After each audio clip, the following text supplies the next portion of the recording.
Good evening, this is the Oscar Expert here with Brother Bro, and it's time for May Oscar predictions. Before we get into this video, it turns out that for almost the entire video, we were not recording the audio because of some settings problems, and I'm unhappy that you have to listen to terrible audio, but that's unfortunately what you're gonna have to do. We got Cannes right around the corner. I'm going to Cannes. You're not going to Cannes. And you know, that's gonna give us some info on some key movies. We already did predictions for picture and all the acting categories. So for those categories, you know, not really much has changed. So we'll probably not talk about some of these categories as much as we did in those previous videos. Best Picture, do you want to do something new at number one that's not Killers of the Flower Moon? Just for fun. I mean, Killers of the Flower Moon, I think, in some ways, may be like more topical than the typical Scorsese movie. 3.5 hours, I think that's a tough sell for a Best Picture winner. I think it might have a little slower of a pacing. I mean, Silence, they wouldn't even touch it. I don't think it's gonna happen with Killers of the Flower Moon. It just seems a little bit too big to fail. I don't know, I mean, I don't think this is the winner. Most Oscar people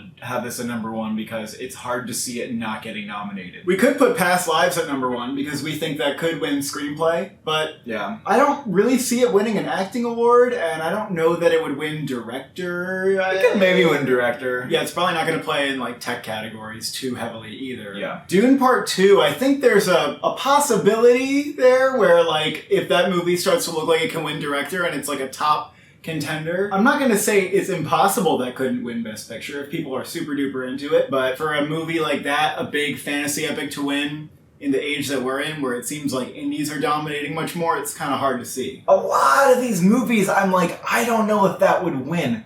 You know? A lot of them. You know what I also thought just now is we have to remember the fact that Coda, it just has to be the one that makes people cry and maybe win SAG Ensemble, you know what I'm saying? Well, you know what might make people cry and win in SAG Ensemble? Yeah. The Color Purple. It could win 3 SAG Awards, just like The Help.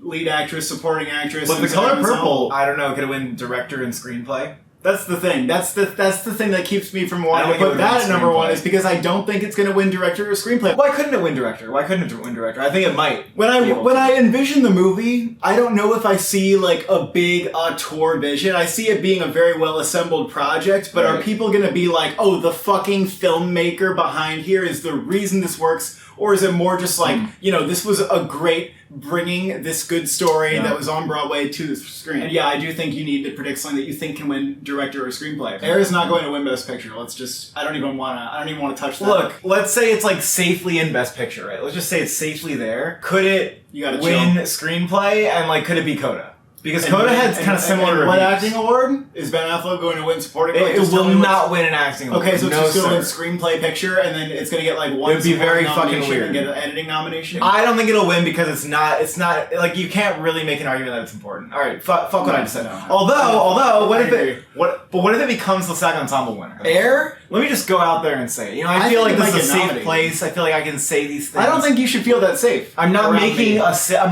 a certain argument. No, I just don't think you should be safe around me, because I'm going to attack you for saying something like that. That's fine. I also want to say about Air, I think a lot of people don't have confidence in it. And that's fine, like maybe you're right, but this year, I'm not going to make the Elvis mistake and say that like, yeah, it's a good movie, but it's not like amazing. It's like Elvis in that, you know, even though it has 73 on Metacritic, which is not like incredible, when you put it in front of the right people, they're going to like it. Like the Academy voters, a bunch of them are going to really like the movie and think it's like one of their favorites that they've seen, that they've been exposed to of the year. When those early reports were coming out about what voters like, people were like, guys, they're not going to like Everything Everywhere. These people are talking about Top Gun and Elvis. And even though they were wrong about Everything Everywhere, they're right that like the sort of like dad profile of the Academy, that was very active with some of the movies last year. So I think Air will be okay. If Barbie's in Best Picture, if Barbie's like a lock in there,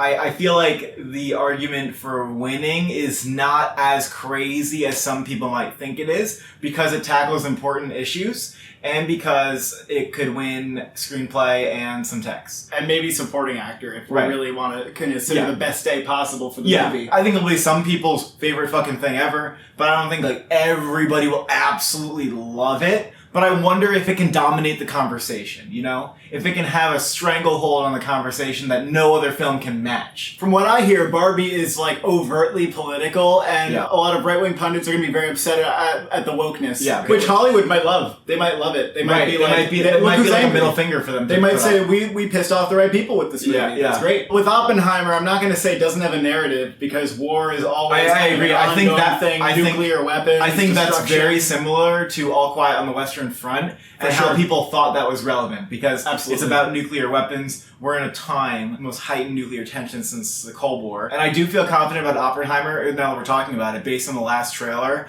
I feel like even if this is a kind of a boring, like, men in suits talking movie, I think that's what the Academy likes. I don't think it'll be boring, kind of excited that Christopher Nolan's doing it, because, yes, I don't think it will be, like, extremely boring. I would rather have Christopher Nolan do this movie than Steven Spielberg, because we know what Steven Spielberg does with a movie like this. He could do it, you know, with his eyes closed. But I'm actually really interested in how Christopher Nolan's going to do this one. Well, you know what? If Oppenheimer were, like, one of the frontrunners, that movie could win Screenplay or Director or Best Actor. Or Score. Hard for me to believe, though. You know, really hard for me to believe. Editing. I just find it hard to believe. I think it's like Dunkirk. Yeah, I think it's probably like Dunkirk. I mean, Dunkirk had amazing reviews, and it just couldn't get up there. I do want to say, with Barbie, we were kind of considering the possibility, what if this movie is like Promising Young Woman? Maybe the critics are like in the mid-70s on Metacritic or something, but, you know, the audience is still like pretty gung-ho. Maybe it has like a 3.8 or higher on Letterboxd. I'd be surprised. If it was under a 3.8, that would be a big L for Barbie, because that is exactly who it's supposed to please. Maybe it just hits the right people in the right way, and maybe it doesn't need to be, you know, 90 on Metacritic like Gerwig's other movies. It's very interesting. You know, we're already talking about winners, but why wouldn't we? Why shouldn't we? I like this top 10 because I feel like I can make somewhat of a case for something winning in all of it. The Holdovers. A little bit. We were talking about what movies are really going to be left for the fall festivals out of what we're expecting. And, you know, you could get something out of nowhere. You know, maybe Strangers or The Nickel Boys or Lee is, like, really big, okay? But, like, from what's on our radar, The Holdovers is giving just a little bit Green Book vibes. In that it's like going to be a nice movie for the TIFF crowd. It might fucking win TIFF.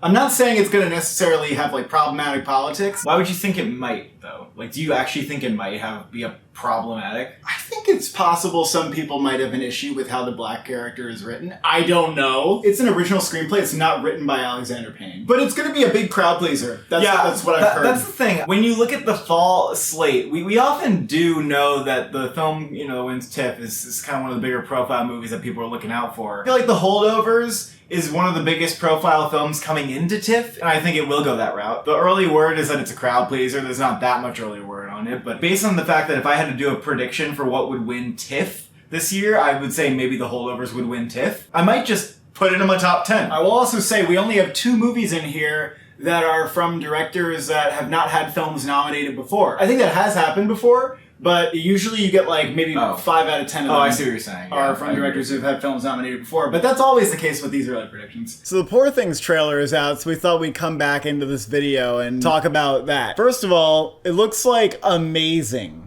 It looks awesome. Amazing. It's more than I could have asked for. There's so much going on with the production design that I don't know how to articulate. The costumes look great. There's some word from like people who have read the book, and there's like a tweet about how like Emma Stone probably is gonna be like fucking nuts in this movie. Mark Ruffalo looks like he's in it the most. Yeah, Mark Ruffalo got placed before Willem Dafoe in the credits, and he got like some juicy moments in the trailers. I think I would place him above Willem Dafoe based on that trailer. Some people are like, yeah, well, it looks too weird for the Oscars, and that's why they put it in early September. And it's like, look, that might be the case. Maybe I'm being a little biased because I think it's going to be really good, but also here's my thing. I actually think it's going to be one of the most acclaimed movies this year. Yeah, that's and the if thing. you go from there, I think awards can follow. So I'm not ready to dump it off my top 10, but I think skepticism makes sense. Yeah, I think it's kind of like Spencer, where there's so many categories that look nomination worthy. It may or may not hit well with everybody. And Spencer, we had to like take some time and discover like that it wasn't working for a lot of people. The cinematography is so crazy that I'm like,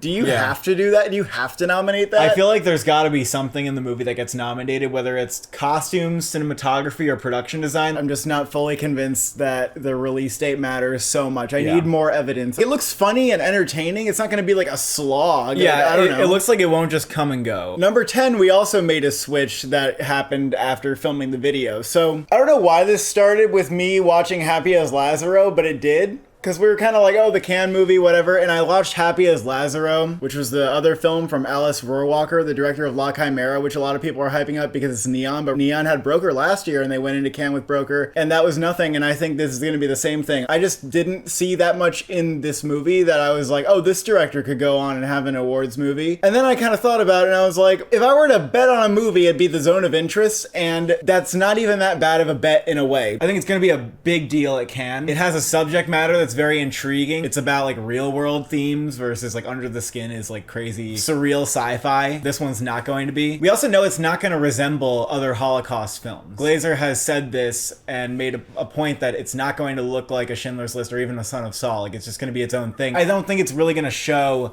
the atrocities of the Holocaust head on, and it's really about like bystanders and how that works and what that means to be a bystander to an atrocity. If critics really like this, it can happen. And if it's not too off-putting, there's a good chance that, like the book, people have a reaction to this movie that's like, why are you making a film about the people who are bad? Why are you making this movie and making them appear to be normal? These are evil people. The movie has cinematography potential, easily director potential, score, possibly production design or something. I just think it's going to be very interesting. It's a very intriguing film, kind of like Tar. I think it might be this year's Tar. But look, Jonathan Glazer hasn't made a movie that's not polarizing yet. That's another thing. I'm just like, yeah, I can throw other shots in the dark at like my best guess as to what's going to be the big movie coming out of Cannes that has best director nomination potential. But really, I feel like this one, the signs are kind of pointing to it for me when I really think about it. You know, I feel like why not just take a little bit of a risk and make that prediction? This is the pre-Cannes video after all. And I'm going to shove out Saltburn just because I don't have immense confidence that it's getting any like particular nomination. And I heard that it's kind of a thriller, which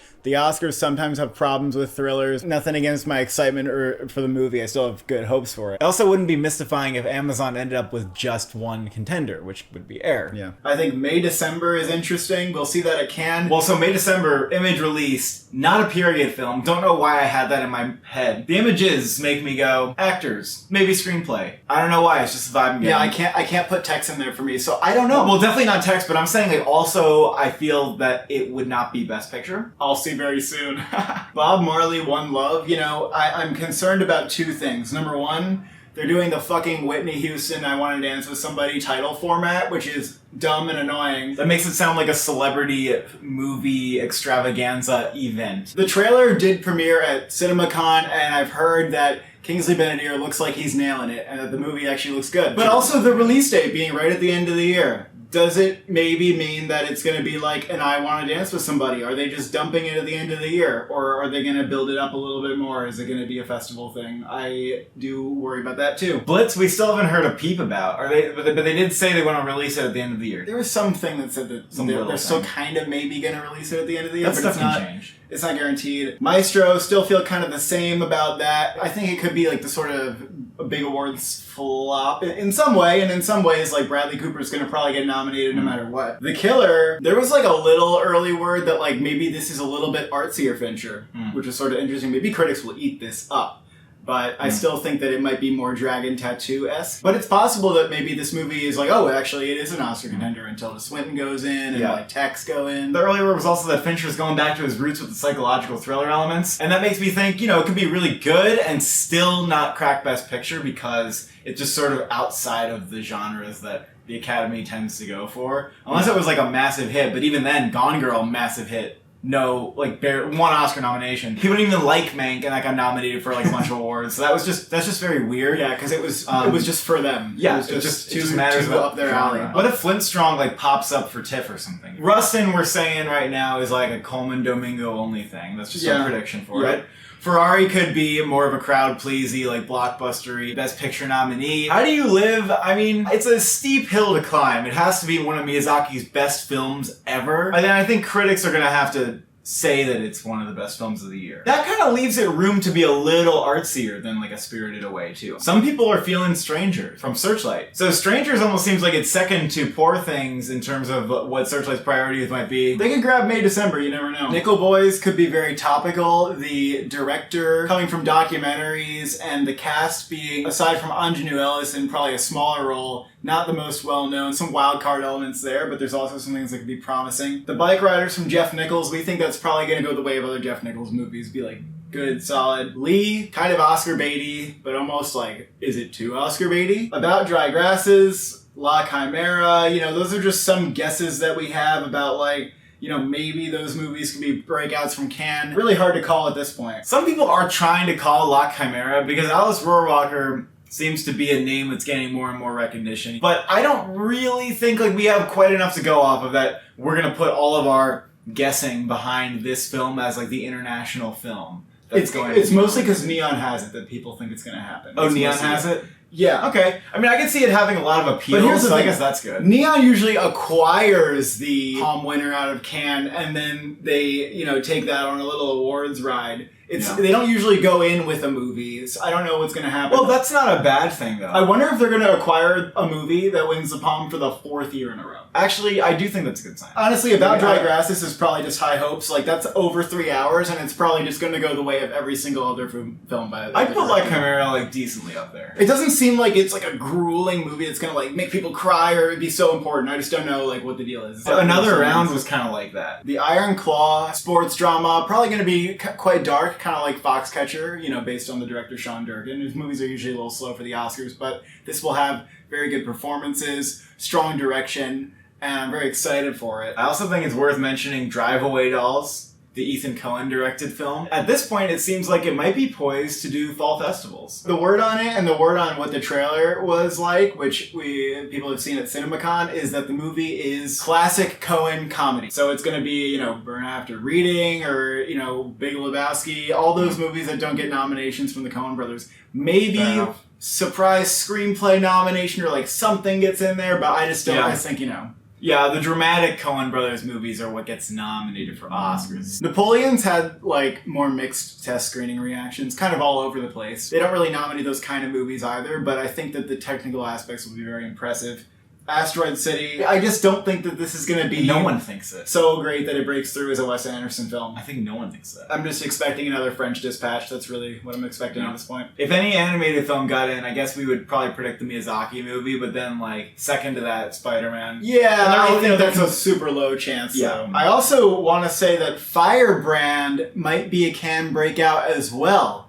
The director is actually very acclaimed, and it has Alicia Vikander in the lead role. It's about this disintegrating marriage between the Queen something and King something, played by Jude Law. But do you think it would be an Oscar movie, or would it just be it's like a period film, an intriguing costume drama? No, but it might be a very good costume drama. Right, a very intriguing costume drama. Next Goal Wins, I think, will probably be okay, and not YTT's best, and Dumb Money, I think, is probably going to not have that good reviews. The other thing with Next Goal Wins is people are already saying that it's Ted Lasso, and I don't think that's good. Do you want to just go out and predict a crazy number one? We made the best argument for Barbie, but I don't necessarily think that means we should put it at number one. I think The Color Purple could win SAG Ensemble. Maybe the Best Picture winner is just not here. It's just not in the top 10. It could be. Do you think Past Lives could win? I think it's maybe. I don't think it's impossible, but I think it might be a little languid. Maybe this will be one of those years where it's like really hard to find the winner. I think maybe you should put Color Purple at number one. Because it's more likely that people are going to cry Color Purple than Killers of the Flower Moon. You know what else is likely? That the movie that isn't from somebody who's been nominated before wins. Director,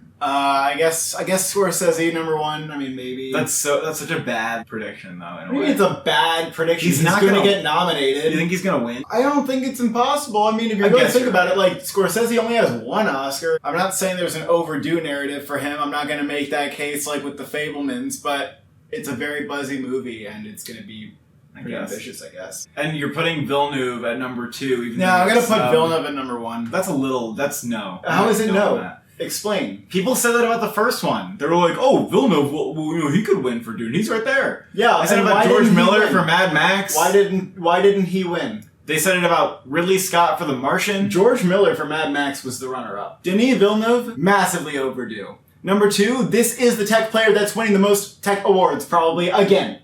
And I know that it didn't work for the first, but do you know why it didn't work for the first? Because people thought that they didn't get the complete meal. And now, the biggest criticism of the movie, that it's, like, not complete, will not be able to be levied against it. I guess. And the movie might win editing and cinematography and all that shit. It might win a bunch of technical Oscars, but that does not help convince me. If the movie's really good, people will just get behind. People can get behind him and say, "Give Denis Villeneuve an Oscar." Like, who wouldn't want that? He's one of the most well-respected filmmakers. I guess. I just think that some other narrative's gonna happen that dwarfs this one. If Barbie wins Best Picture, I would see Gerwig winning director. I think Lanthimos, he's sort of in a similar position where like he could win. If the movie's like extremely good. I think if Past Lives wins Best Picture, Celine Song could win as well. Could Nolan win for Oppenheimer? A lot of people want that to happen. I don't know if I see it. No, maybe. It could be like his quote-unquote best directed movie yet. You've shown me some evidence that Blitzbazawule is like a director who has a lot of fucking style and visual ideas. You watched the trailer for his previous movie and that's what you think after watching it. It also has a 93 on Metacritic with 5 reviews. It looks very low budget, and it looks like based on what he was working with, that it was pretty impressive. Alright, I'll put him in for director then. When I look at the images from the trailer from his previous movie, and I think about him pairing with Dan Lauston, and that's what people say about the trailer for The Color Purple. They say it's visually stunning. Emerald Fennell could get in for Saltburn. That's very possible. And honestly, we're probably going to have somebody from Cannes. We were thinking that Glazer could actually get in for Zone of Interest. Oh yeah, that's one of the possibilities. Right, sure. If that's like the international film. You could say it's going to be Nuri Bilge Ceylan or Alice Rohrwacher, or you could Yeah. say a lot of things. A lot of things you could say. You may as well put those international people at like 7, 8, 9. But we don't know who it is. However, last year, didn't we think that it was going to be Park Chan-wook? We didn't think he was going to get get at the end of the in, but I think we might have had him higher than Ruben Östlund because he was actually getting more nominations than that guy. Nobody nominated Ruben Östlund except for the Oscars. Yeah. The BAFTAs didn't shortlist that motherfucker. Yeah, that's really why weird. I actually think there's a world where How Do You Live could phantom thread it, where like other places are not doing it, and then the Oscars are like, director. Pinocchio did not take off at all last year. Yeah. And people were getting very excited about that. Best actor. I'm not set on this, but you can talk me down from the ledge here. What if we don't predict Leonardo DiCaprio and just say that he's going to be like Robert De Niro from The Irishman? Maybe people will be like, he's just doing Leonardo DiCaprio shit. I think that people are not sick of him, though. I think people are really like into him. Yeah. We kind of figured Once Upon a Time in Hollywood he would maybe have that happen to him, and he did not. It's kind of like how Gary Oldman didn't fall off for Mank somehow. Because if The Holdovers gets in, Paul Giamatti's getting in. Yeah. And I feel better about The Holdovers thinking about the TIFF path, because I think the TIFF path might be real. I just feel like Bradley Cooper's not going to win for Maestro if the film's not in Best Picture. Well, you know what? Last year it happened, and maybe we go in for 2 years in a row. Because all the but that seemed like exceptional for me. But listen, all the transformation performances are not in Best Picture nominees, maybe.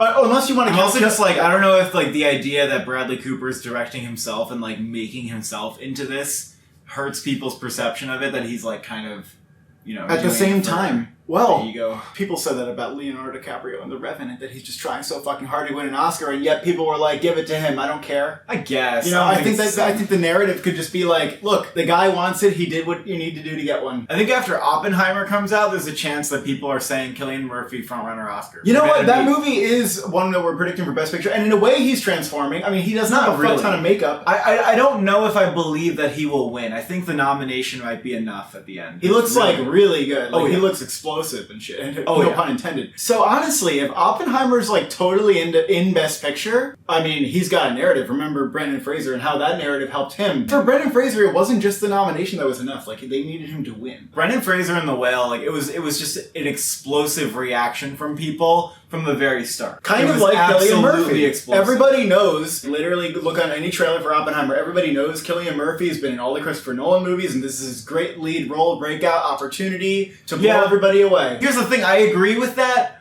more than I think, like, Bradley Cooper and Maestro. Like, I think it's more... I can see more passion behind this one than Bradley Cooper and Maestro for that reason alone.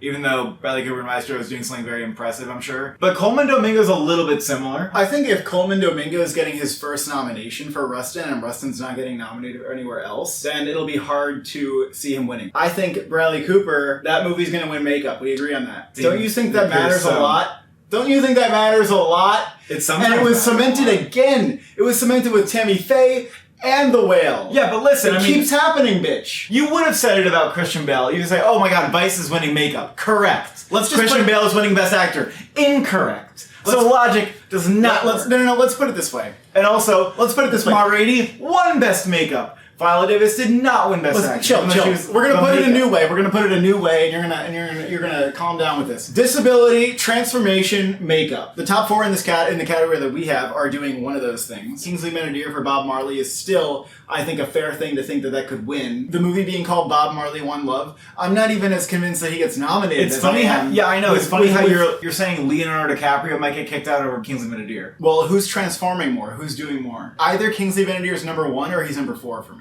I'm still gonna put Bradley Cooper at number one because of makeup. Really? Even if the movie is like a little not everybody's favorite, like Right. it's still just he's just doing it all in that movie. What if Paul Giamatti just gets snubbed again? Do you think maybe it's just Be weird as wiser fuck. to put Leonardo DiCaprio in? I mean, is it are they just handing that to us as like a free token? Is it I just guess free? both of them are Is it just as free money. as likely, right? No, Leonardo because DiCaprio. we don't know if The Holdovers is a Best Picture movie. Killers of the Flower Moon is like has a really All right, good shot. fine. Yeah, you're right. It's a little bit more guaranteed. And Still, Bob Marley, we do not know if that's a Best Picture movie. it doesn't matter. It doesn't predicted fucking in our matter. time. He's playing Bob Marley. They love it. They love it. They love it. No room And- for Matt Damon. No room Well, for well, Teo. as far as we know now, but even Barry Keoghan for Saltburn, if that movie's in Best Picture, he will be hard to count out. Same with Paul Giamatti. It's just, again, true. like I said the last time, it's just hard to imagine. Yeah. Yeah, we could just skip the rest of them. If you want like the in-depth on like numbers 10 through 30, then you can go watch the other video. Best Actress, I still feel like this is kind of the same five we had. I don't really have that many major changes from last time. Number one, I still think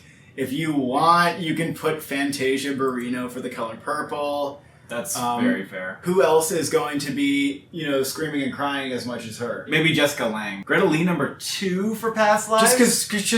Because the other people we don't know for sure. Greta Lee's gonna get nominated for Past Lives, All right, which all right, it's just fine, gonna happen. fine. Carey Mulligan gonna be doing quite a lot in Maestro. Natalie Portman May December. I think that she is like I think you should predict someone it's an from May interesting. December. It's an interesting role. You should predict someone from May December. Everything else is kind of the same, isn't it? Alicia Vikander for Firebrand 2. I gotta move her up. Do you think it's possible Mia Goth could have a campaign for Maxine that actually gets her in? Yeah, I think it'll be a campaign. I don't think it's necessarily going to be stronger than Pearl. Supporting actress, I still wrestle and have nightmares about, 1 versus 2. Lily Gladstone Yeah. versus Danielle Brooks. People say that Danielle Brooks steals the show from Fantasia at points. I think you should actually put her at number 1 I'll fucking do it. over Lily I'll Gladstone. fucking do it. I think I that- agree I'll with you. fucking do it. It sounds like the kind of performance, and in any year, I would be like, well, fuck, that's just gonna win everything now, isn't it?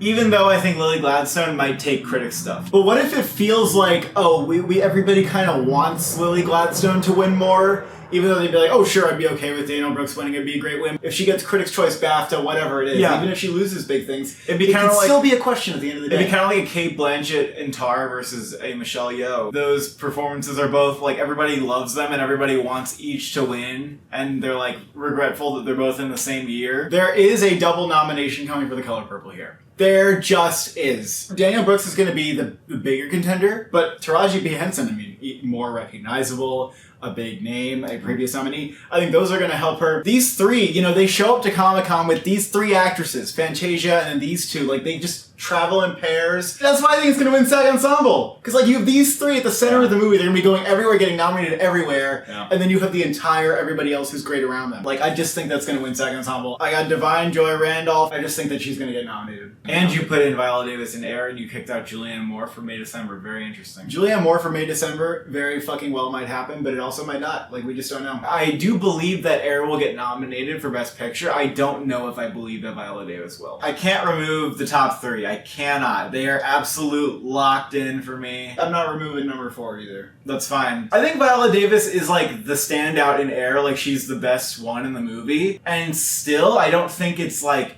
gonna be in my top 5 best supporting actress performances. If you're a big name in a big movie, you'll get nominated. Like Judi Dench got nominated for Belfast, motherfucker. I think you should put Julianne Moore in at number 5. Because if Air's in Best Picture, Viola is gonna get nominated, bitch. It's not her best performance, right? Like, she's really good in it, but she's good in everything, and it's not her best performance. All right. She's better in Doubt. Rosamund Pike for Saltburn can be number 7. Emily Blunt in Oppenheimer, like, I don't think so. She was barely in the trailer. She Yeah, barely I popped her remember nose that. out. Fucking Matt Damon was in the trailer a ton. That was weird. Supporting actor, I almost want to cower out from Ryan Gosling at number 1, man. I just feel like that's a little bit of a long shot. What do you think? I think, yeah, someone in Killers of the Flower Moon could win supporting actor. That's fair. Jesse Plemons. And I also think someone in Poor Things, if Poor Things nominated for Best Picture, could win Best Supporting Actor. But is Ryan Gosling going to win for a comedy like that? He might. People who, like, no one inserted that idea into their brain and they just thought it. No one asked, will Ryan Gosling get an Oscar nomination for this performance? Someone said, what'd you think of Barbie? And they said, yeah, Ryan Gosling was great. He might get nominated for an Oscar. Okay. Who would have thought that, like, can't, you know... Sure, okay, fine. I'll fucking keep him at number 1. I don't know. Jesse Plemons and De Niro. De Niro's weird because we got some reaction a year ago that was like, De Niro's not as big as the other 3. A lot of the pictures that have been coming out have De Niro in them, and I feel like he's going to be a very big player. The only reason I'm considering taking him out is because I'm starting to buy into Ben Affleck for Air. Jamie Lee Curtis won for Everything Everywhere All at Once. You're making my blood drain from my fucking skull when you say that. I don't know about 2 people from Killers of the Flower Moon in a weird way. I don't know. What we saw last year in Supporting Actress, more than half of the trophy is for campaigning alone. And Ben Affleck, he sure be campaigning for his own movie Air, which he wrote and directed. But here's the thing, what if people view him more as the director? I think it's a little silly. There's a lot of goodwill for him, and he's never been nominated as an actor, and I can see a narrative popping up. I agree, and he's going to campaign for it a lot. But he's not going to campaign for himself as an actor, the way that Jamie Lee Curtis did. He's going to campaign for his film as a producer and a director. Yeah. That's how I think that's going to go. So I don't know, maybe I'll keep him at 6. But I'm weirdly cautious about it. Oh, me too. Weirdly like... God damn. He does enough that it wouldn't be less than anybody's ever done. Or won an Oscar for. Well, who's that? Judi Dench. Hello, everybody.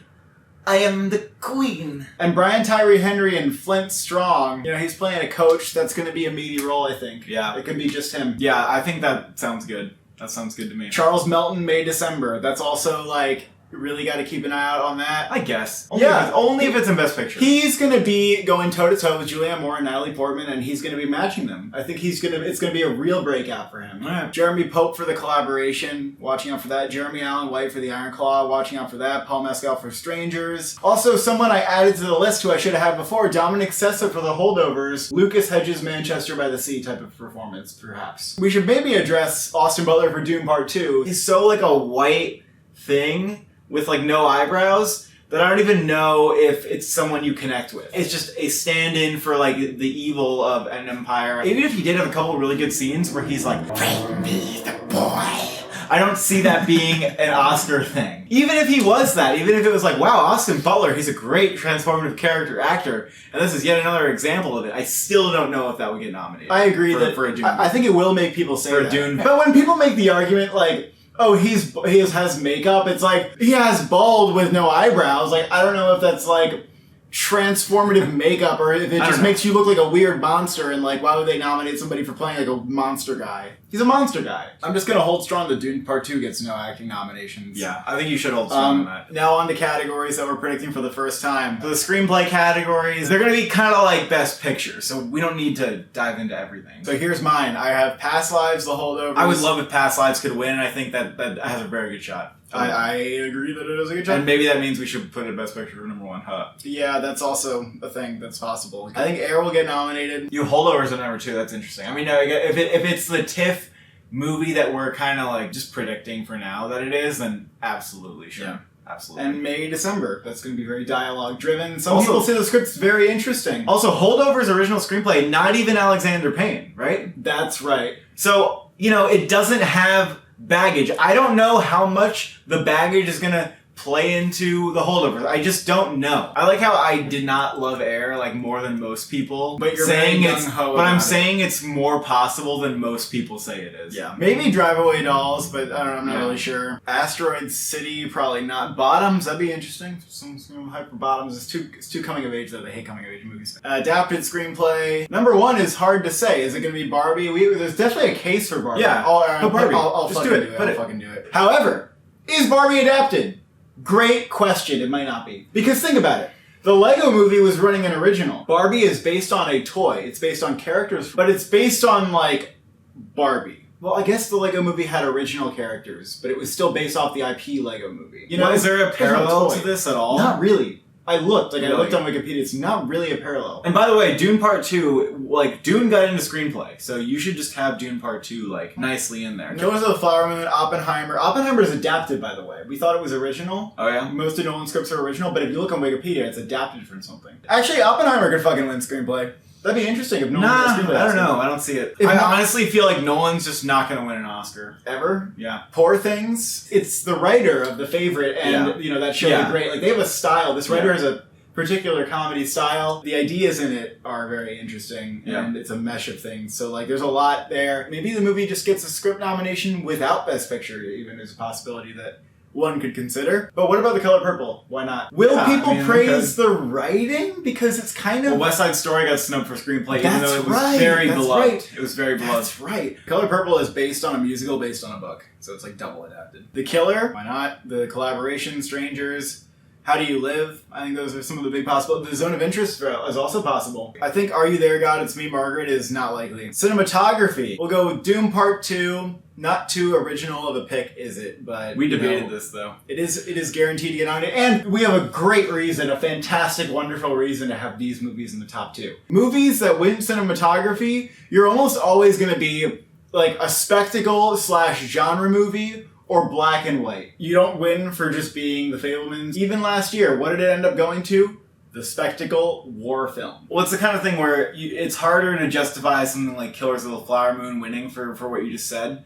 But The Color Purple does seem like it could contend. The Color Purple is going to be a beautiful looking movie. Much like West Side Story, I think it'll be highly stylized. And that is a genre movie, it is a period movie. So I think that there's something to be said for that maybe winning as well. And Dan Louston, I mean, look at him go. Oppenheimer and Killers of the Flower Moon probably will have, like, nomination-worthy cinematography. I don't see what's going to be Oppen- win-worthy, though. Yeah, I don't think Oppenheimer is going to win cinematography, but I think that will get nominated. At number 5, I could do Poor Things. It looks like it's going to be a visual stunner. But it could be wise to do The Zone of Interest. It's Lucas Zal, Yeah. who got nominated for Cold War and Ida. They were black and white, though, to be fair. But he also killed it with I'm Thinking of Anything. A recognized name by the branch at this point. That's going to be on their radar. I think that's very possible that they could get nominated. Maestro, half black and white, half in color. It's Matthew Libatique. You know, it said that he kills it with this one. Zone of Interest could be the kind of thing, too, where, like, Critics' Choice sleep on it for cinematography, and then, like, ASC goes for it, and then it's just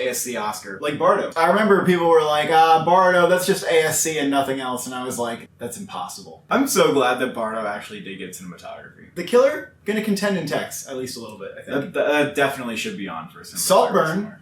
is Linus Sangren, who did a lot of Damien Chazelle's films. And people who have seen it say that it is pretty remarkably... Yeah, people say it's a step up from remarkable Promising visuals. Young Woman. So that could get nominated for cinematography again. And then El Conde, black and white. We don't know that. That's not confirmed. It's possible El Conde could be in black and white because it's trying to be a vampire thing, so they could try to do some like Nosferatu Yeah. shit. May, December, honestly, like I had this higher, and then I looked at the images, and I'm like, what? He's Yeah. not using the cinematographer that he did from Yeah, Killer. I don't think so. And I just don't see it. I just don't see so. what. I put Firebrand on here because I watched the trailer for the director's previous film. Colorful as fuck, well thought out visuals. Like maybe this movie's the same. And the creator haven't talked about this movie yet. People need to get this on their goddamn radars. So this is probably not going to get nominated because it's Greg Fraser, and Greg Fraser is going to get nominated for Dune, and they'll probably be just content with that. The cards of this film have been kept very closely to the chest. It's Gareth Edwards' new film, and it is an original sci-fi action-y epic that is about artificial intelligence in the future. This trailer screened at CinemaCon, and it is said to have stunned the room. And people said, this is visually stunning. We'll get to it,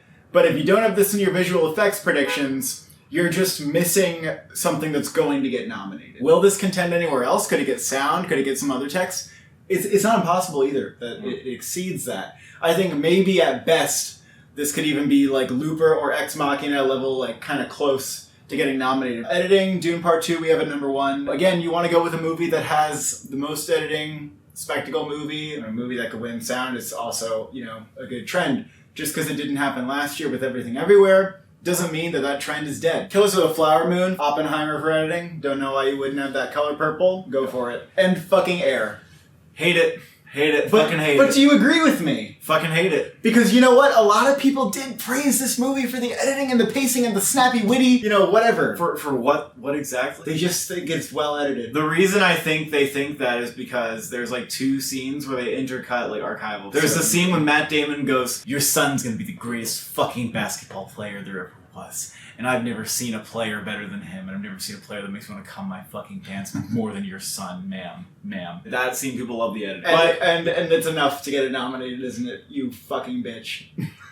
We shat on the editing in a lot of scenes in this movie. Yeah. Look, I don't think it's like, I don't like the edit. I don't overall know. There's plenty of scenes in this movie where I'd be like, sure, go for it. It doesn't matter what I think. I just understand that people feel that the movie was very snappily paced and it has those archival footage things cut in, and I think it could happen. The Holdovers, The Descendants got editing, but that's the only Alexander Payne movie that's got an editing nomination. Saltburn, that could definitely happen. Promising Young Woman got nominated for editing, so we'll see. Poor Things, maybe. Past Lives, I'm actually not so convinced that gets an editing nomination. Honestly, if it was like a top 3 contender, maybe they would just put it in. Because it is skillfully done, but it's not too showy. Yeah, they have to like really like the movie. Yeah, they have to really like the movie. Maybe Ferrari or The Killer can get in without Best Picture support. That's possible. Yeah, The Killer, I think. Yeah. Production design. I'm convinced that I have 5 out of 5 here. What are you gonna do? You're convinced. I'm convinced. I'm convinced. How are you convinced? Poor Things is not here, and Wonka could get nominated, maybe. You're thinking outside the box. But you have to look inside my box. Alright, let me see inside the box. Okay, Barbie, lock. 100%. Lock. Dune Part 2, Lock. 100%. The Color Purple. Say it. Say 100%. You think it's a lock? How is it not a lock? It's a lock. It's a musical period piece. Alright. Oppenheimer. They built the fucking village and they didn't use any CGI. There's a whole thing in the movie where they're like, we need to build a village to blow up. We need to build a village fast.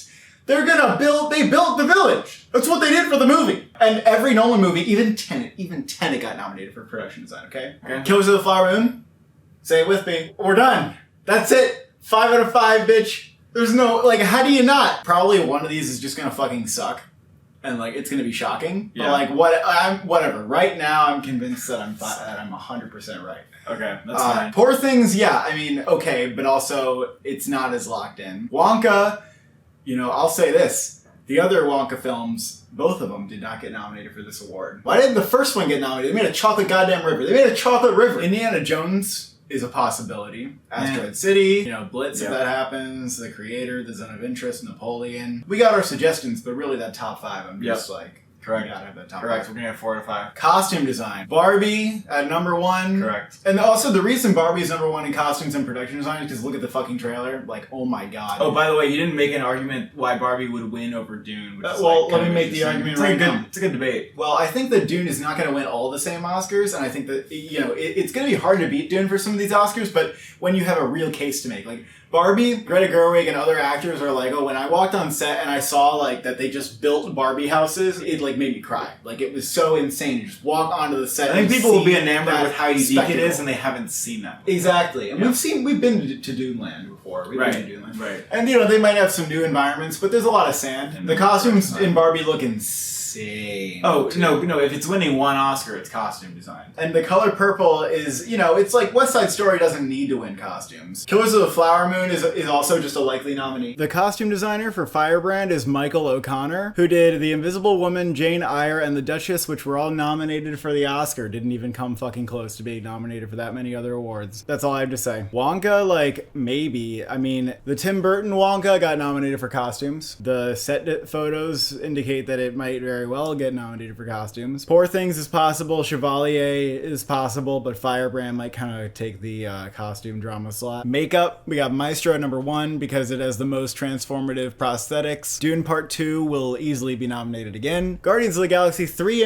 the second one didn't get nominated, but I think this one has a decent chance. Why are you saying definitely? People have said it's the best yet. A Different Man. Maybe this will be like X all over again with us predicting it, but Sebastian Stan, completely unrecognizable, playing a guy who gets facial reconstructive surgery. And we got Barbie, which is probably more hair than makeup, but it could be enough. Yeah, we were People kind of do say debating that whether those are Barbie would get nominated. They do say that the hair and makeup is a lot. You could see Wonka or Poor Things or Bob Marley. Oppenheimer has very subtle aging makeup on Cillian Murphy. I don't know if it's like enough. Yeah. The Color Purple is probably going to get shortlisted, and then people will think it's getting nominated, but it doesn't get nominated because it's just not prosthetics. And I guess maybe The Hunger Games, but those movies don't get nominated for shit. Score, Dune Part 2, because I don't know what else is going to win. Oppenheimer, because it sounds like there's a lot going on, and it's Ludwig Göransson. I think Elemental's possible, but I also don't think that Elemental is as likely to win animated feature, and therefore might not get I wouldn't nominated for have that in the top 5 because Elemental's not going to win animated feature. Yeah, but neither did Isle of Dogs. That's sort of like an exception. It's like a Wes Anderson movie. No, it was because it was Desplat, and this is Thomas Newman. Elemental has shown like a lot of footage to people, and the people who have seen it say that the score could be a contender. But I don't really know if I buy that. People just think Thomas Newman's going to win because he's overdue, and that's just usually not how it works. Was Inside Out nominated for a score? No. People said that was going to happen. Yeah, I don't know. I just think there's like 2 other films that are animated that I feel like actually could contend for score. How Do You Live and Spider-Verse. One of those I think is going to win the animated feature award. How Do You Live, it's the composer of Spirited Away, and people love that shit. I mean, Yeah. if this is like a really iconic score, they're going to nominate that too. You know what? The Killer might have a great score, but as is the Yeah. case with a lot of Reznor Ross stuff, sometimes it gets overlooked. Gone Girl Often didn't get it doesn't. nominated too. I mean, I think it's an okay bet at this point. Because you know what's weird? It just seems like a lot of the Best Picture nominees don't have a really, really heavy score. I just think if Elemental's okay, it's not going to get nominated. Indiana Jones, I don't want to have it in, but John Williams got nominated for the last 3 Star Wars movies. Even the one that everyone thought sucked. Yep, and that no one thought was going to get nominated. The only Indiana Jones movie he wasn't nominated for is the one from 2008,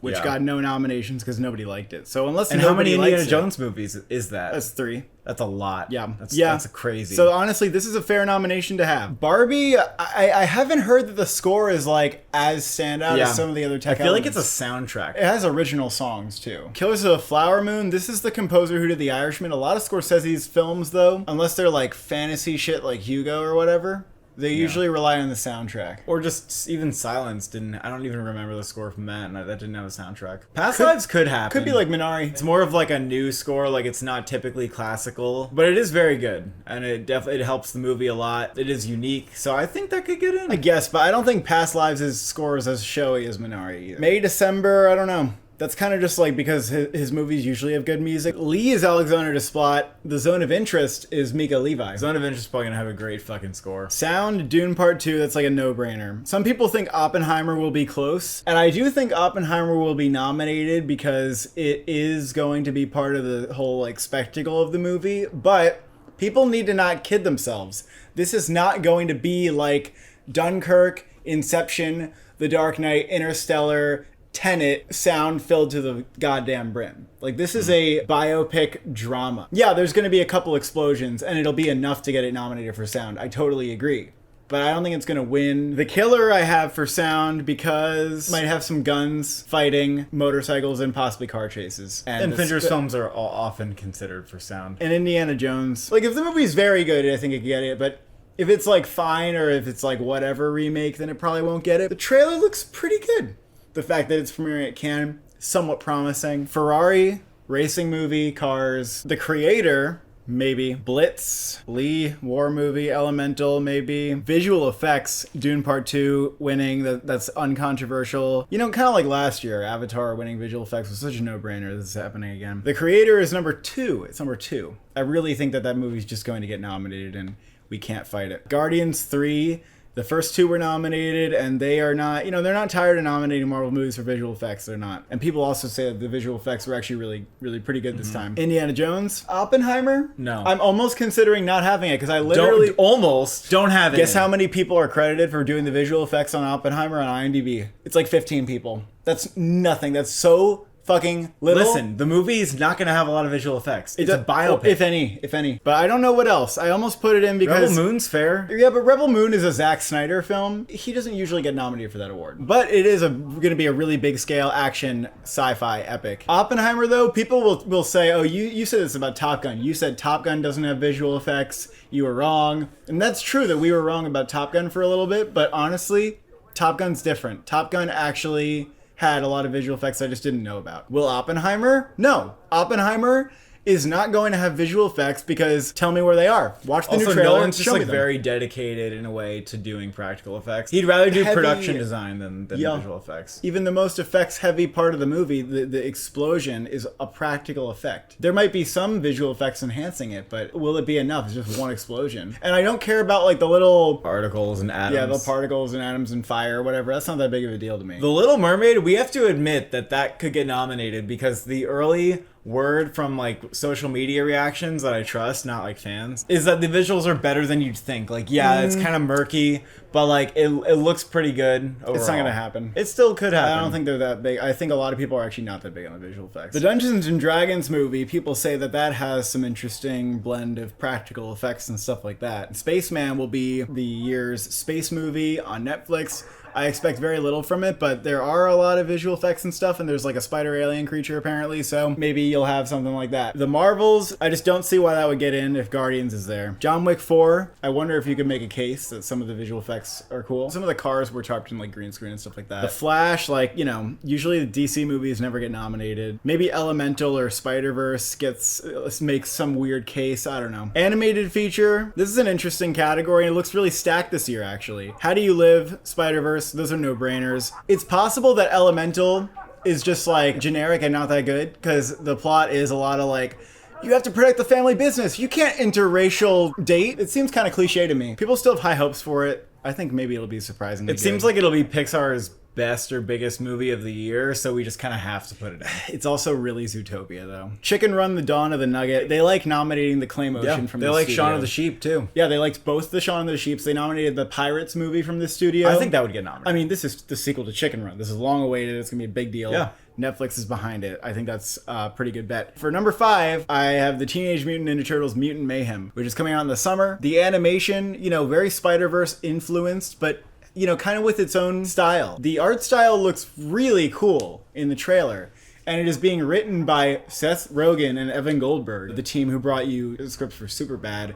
And a lot of those Seth Rogen comedies, you know, they're kind of trying to go for a lot of heart. These Mutant Ninja Turtles are going to be just like you and your little friends when you were 13 years old and you didn't know what the fuck was going on. Also, you know, has people from the Mitchells vs. the Machines in directing and writing roles as well. So like the formula of this movie is resulting in something that might get like 90 on Rotten Tomatoes or more. Like it might just be a very good movie. Yeah. And Puss in Boots: The Last Wish, we didn't think that was going to go near it. It nailed it with the style and it actually exceeded people's expectations. I think that's going to happen here. Nimona seems promising. Also from Netflix. It might have an interesting style for an animated movie. It's based on a graphic novel. So I know you're watching the video right now and you're saying, what about Wish? What about Wish? Listen, fuckers. Wish looks so goddamn generic for a Disney musical. I know a lot of the Disney musicals just get nominated, but a lot of them have been good. Tangled, Frozen, Moana, and Encanto. Like, those are good movies. Wish, I honestly think that might, like, ruin the streak here. It also looks like it has less of a budget. Don't you think it looked cheap? Well, it looked like they tried to do the Spider-Verse trend, but in an it looked like uncreative they and half did it. flat-looking way. It looks like I'm peeking at over the shoulder of a Disney animator and I'm like seeing them finishing up the movie. Please point to me just one thing from the trailer that looks unique. One. It looks like it was written by an AI. It's about a girl who lives in a village and she wishes for something more of her life and wants to escape, and there's a solo song about her wanting to break free of the expectations in the village and everything. And then she does, and she probably makes a wish, and then her wish comes true, and then there's dangers of having all your wishes come true. What about it is unique? I think it's going to be a mediocre movie. I'm sorry. Maybe I'm being harsh. Maybe the movie is a little better than I think. Maybe it can get a song nomination anyway. I don't know. Wildwood is the new Laika movie. Laika's been nominated 1, 2, 3, 4, 5 times every single time they've done a movie they've been nominated. But we don't know for sure if this is coming out this year. The Peasants is interesting because this is the team who brought us Loving Vincent, and it is done in the same way, where they had a bunch of people actually like paint every frame. Maybe it doesn't have the novelty of Loving Vincent. Loving Vincent was criticized for like, oh, you know, the story's okay, the style's just really cool. The Super Mario Brothers movie, a lot of the people who are pissed about the Rotten Tomatoes score are gonna seethe when this doesn't get nominated for animated feature because the movie's fine. It doesn't need an Oscar nomination. They're gonna say, Hollywood's too woke to nominate the Mario movie! But it's like, Please. It's just not the best animated movie of the year, and you need to watch more movies. Suzume is possible is the highest grossing anime film of all time. It's Your not really in Name the was club. also that at the Yep. time, and then didn't get nominated. Spellbound is from the director of Shrek, and it has a pretty stacked voice cast, which includes Rachel Zegler, Javier Bardem, Nicole Kidman. It's from Skydance Animation, which is like, eh. It's about a young girl who must break free of a spell that has split her kingdom in two. So this is like Apple TV trying to platform a Disney movie. Documentary feature. I tried not to fill this with all Sundance movies, but we do have 4 Sundance movies in here, which is, you know, fair because we can get 3 out of 5 that way. Beyond Utopia, that might win. That's about people escaping North Korea. The Eternal Memory. That's an international doc that's said to be a big tearjerker. The Michael J. Fox movie. Honestly, I feel like that's just not going to happen. It's just not. One way or another, it's just not going to happen. The Deepest Breath was a pretty riveting sports documentary, I thought. Critics aren't in love with it, but I think it's crowd-pleasing enough. Four Daughters is a movie that is in competition at Cannes. A family in which 2 of the daughters became radicalized by ISIS. And the fact that it got in the Cannes competition really says something, I think. This is also the director of A Man Who Sold His Skin, which was nominated for the International Feature Award. This could be a double dipper. This could double dip in the international and documentary categories. 20 Days in Mariupol. I want to caution people about thinking this is going to get nominated. I'm really not sure. Like, you have to stomach this movie. It's not an easy watch. It doesn't make you feel good. There's not really any message except that, like, hey, look at this. Like, look it in the face and see the atrocities that are happening. International feature. We also have How Do You Live winning this category, which would be sort of interesting. I mean, I guess they're probably going to submit that. They could submit Monster from Koreeda, or The Zone of Interest, honestly, could totally win. Like, Poland might submit that. This category, even though you want to fill it with Cannes films, it's actually more likely that it will be 2 out of 5 from Cannes. I'm going to put in El Conde from Chile, which is Pablo Larraín, so that kind of makes sense. About Dry Grasses, I just yeah, there's a universe where this movie really takes off, but odds are it's probably just going to have the same fate as this director's other films. You know, they all do get submitted. Turkey's actually never gotten a film nominated. And then Four Daughters, which is also very possible. Tusnia submitted this director's last film, Man Who Sold His Skin, that was nominated. So they might feel like they have a pretty good shot if they submit her movie again. And if it's double contending in documentary, I think that gives it a pretty good shot. The Perfumed Hill, the director of Timbuktu, their movie, we don't really know what's going to happen with it, but it is still kind of hopeful to come out this year. Kidnapped from Italy, that'll be at Cannes. Everything else from here is like stuff that's going to be from Cannes that I'm sort of having my eye on. And finally, SAG Ensemble, The Color Purple, we talked about that, winning. Killers of the Flower Moon could get 3 or 4 acting nominations and has like a pretty good ensemble. Then there's Air, which is just an ensemble film, and if that's a contender at all, it's going to get nominated probably. And then you have Barbie, which has a giant mega cast. And The Holdovers. The Holdovers kind of has 3 people in it, but it actually has more than 3 people in it if you really look I feel like closely. Saltburn's more likely to get the SAG Ensemble here. I'm not sure. Oppenheimer, that has a giant cast too, but I feel like it'll be like Mank. But No, I also thought that's not. we also thought Babylon was going to be Mank, and it wasn't. Oppenheimer's not. Asteroid City, Dune Part 2, Past Lives doesn't have enough people in it, honestly, it just doesn't. Yeah, I mean, you could throw the 2 kids in there, but it's still not enough. Rustin could maybe happen too. And those are our predictions for May, and we will have predictions next month that will be post-Cannes, and I guess the conversation will probably mostly be about like which movies from Cannes could contend. Follow the channel and you will get reviews from Cannes. I'm gonna review the movies from Cannes you want me to review. Thank you for watching. Thank you for subscribing. Do you think Air will actually get nominations?